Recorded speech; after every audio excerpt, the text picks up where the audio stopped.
अस्सलाम वालेकुम एवरीवन।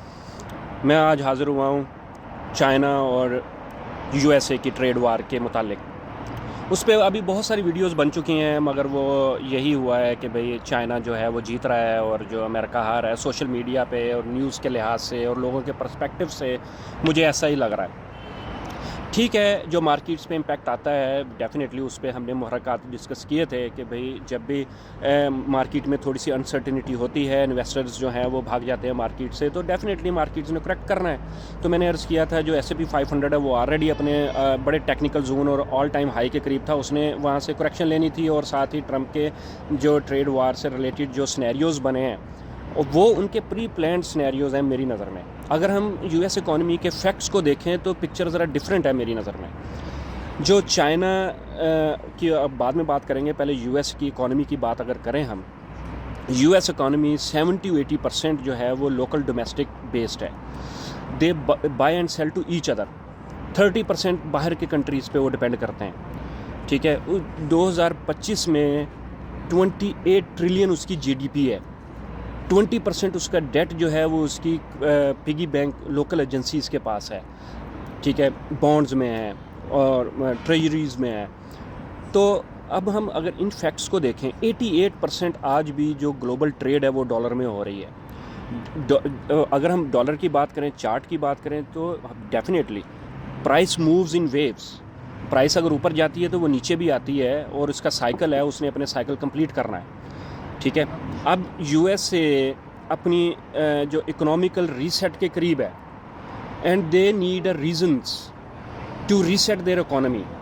ठीक है, अब जो ट्रम्प की जो डिसीजंस हैं अगर उनको इकोनॉमिकल टर्म्स में देखा जाए तो वो एक लॉन्ग टर्म पॉलिसी की तरफ मूव कर रहा है। लॉन्ग टर्म पॉलिसीज़ हमेशा बहुत मुश्किल होती हैं, आवाम अच्छे से डाइजेस्ट नहीं कर पाती उसका, क्योंकि क्विक इम्पैक्ट बड़ा बुरा होता है, मगर आगे कुछ 3-4-5 साल बाद उसके इम्पैक्ट्स बड़े अच्छे नज़र आना शुरू होते हैं आवाम में, अगर सब्र हो तो थोड़ा सा मुश्किल टाइम आता है, फिर उसके बाद चीज़ें दोबारा सही हो जाती हैं। तो इस मुश्किल टाइम में हम रिसेशन, पोटेंशियल रिसेशन के करीब भी हैं। यूएस इकॉनमी रीसेट हो रही है। यूएस डॉलर जो है वो अपनी दोबारा करेक्शन मोड में है और अपनी नीचे की सपोर्ट्स को टेस्ट करके वापस उठेगा। मीन टाइम गोल्ड अपना टॉप मार चुका है और अब उसमें ज़्यादा पोटेंशियल नहीं है ऊपर जाने का। अगले कुछ दिनों में वो 3200 की रेंज में होगा, आप नोट कर लें। और इन्हीं बातों को अगर हम नज़र में रखें और इन फैक्ट्स को देखें तो मुझे तो आगे जो यूएस इकॉनमी है वो बढ़ती हुई नज़र आ रही है। अगर हम देखें 25 ट्रिलियन जो 28 ट्रिलियन जो जीडीपी है वो जर्मनी, जापान और चाइना से इस वक्त ज़्यादा है यूएसए की। तो यूएसए अभी भी पूरी दुनिया से ज़्यादा अपनी हेल्थ पे ख़र्च करता है। और इन सब फैक्ट्स को देखते हुए मेरा नहीं ख्याल कि ट्रम्प जो है वो एक फुलिश डिसीजंस ले रहा है। वो तो मेरी नज़र में एक लॉन्ग टर्म पॉलिसी की तरफ जा रहा है, जिसके इम्पैक्ट अभी आवाम को बुरे लग रहे हैं मगर आगे बहुत अच्छे रहेंगे। तो मैंने पहले अर्ज़ किया था कि ये रीसेट इकॉनमी के टाइम पे जो मार्केट्स हैं वो अपना हेज यूज़ करती हैं। हेज गोल्ड हो गया, अब बीटीसी की बारी है। बीटीसी ऑलरेडी एक ऑल टाइम हाई बना चुका है और दूसरा हम एक्सपेक्ट कर रहे हैं और इंशाल्लाह अगले दिनों में हम मिलेगा। बीटीसी डोमिनेंस जिस तरह ऊपर जा रही है, मैंने बहुत पहले पिछले लास्ट मंथ मैंने वीडियो बना के आपको बताया था कि भाई बीटीसी डोमिनेंस ऊपर है, ऑल्ट्स अपनी बाइंग रेंज में है, you guys have to buy the alts and wait for some time. अब आज आप देख लें ऑल्ट्स पंप कर रहे हैं। और उसी वीडियो में मैंने ये अर्ज़ किया था कि जब बीटीसी ऊपर पंप करेगी और 84 और 85 की सपोर्ट को टेस्ट करके कंफर्म कर लेगी, फिर ये ऑल्ट्स उठना शुरू हो जाएंगे। और आज आप देख रहे हैं 50%, 25%, 15% उन्होंने पंप मार रखा है। तो आप मेरी वीडियो पुरानी उठाएं और उसको चेक करें आप। तो आप लोग न्यूज़ ड्रिवन रहें मगर फैक्ट्स भी देखें और उस तरह प्लानिंग करें। और ऑलवेज़ जब आपके पास प्रॉफिट्स आते हैं, जब इन्वेस्टमेंट टाइम होता है, when blood on streets buy property. तो अभी ब्लड ऑन स्ट्रीट्स था तो प्रॉपर्टी से मुराद हम कुछ भी ले सकते हैं। हमारी जो इन्वेस्टमेंट्स है इससे मुराद इन्वेस्टमेंट है।